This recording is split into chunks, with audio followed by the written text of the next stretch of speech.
پیام امساله‌ای پرزیدنت جمهوری تاجیکستان که با تحلیل عمیق دستاوردهای دوران صاحب استقلالی کشور ارائه گردید و دستور و راهنمایی‌های پیشوای ملت را در همه جبهه‌های خواجگی خلق در بر گرفت، این حساب برای اهل جامعه ما نقشه فعالیت گردیده است. ضمن یک وخوری کارمندان بمرخانه رقم 2 شهرک پختااباد و نمایندگان مقامات اجرایی حکومت دولتی محتوای پیام سرور دولت را شرح و توضیح دادند، نقطه‌های مهم آن را مورد تحلیل و آموزش قرار دادند.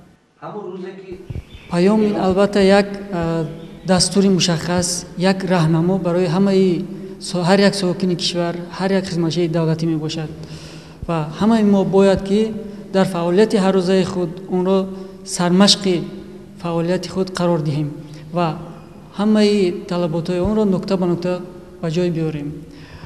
در همه ساله به خلق خود جناب عالی پیام منظور می نماید. در آن البته در برابر دستاوردها همه کمبودی‌های جای داشته نیز گفته می‌شوند، دستورها داده می‌شوند و در آینده چی معماها ما را انتظار است، اویدی این معماها نیز گفته گذاشته می‌شوند.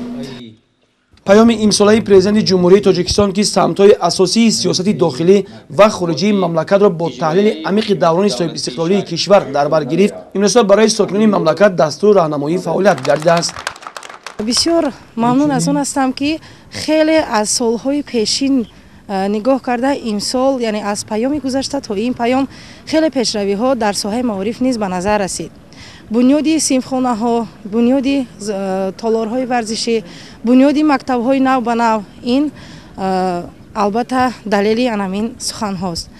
و این چنین سالهای گذشته صف دانشجویان کمتر بودند و از پیام گذشته تا این پیام بسیاری جوانان و آموزگاران جوان کمر همت بستند تا که همین دستور و سپارش های محترم پیشوای ملت را سرمشق کار خود قرار دهند.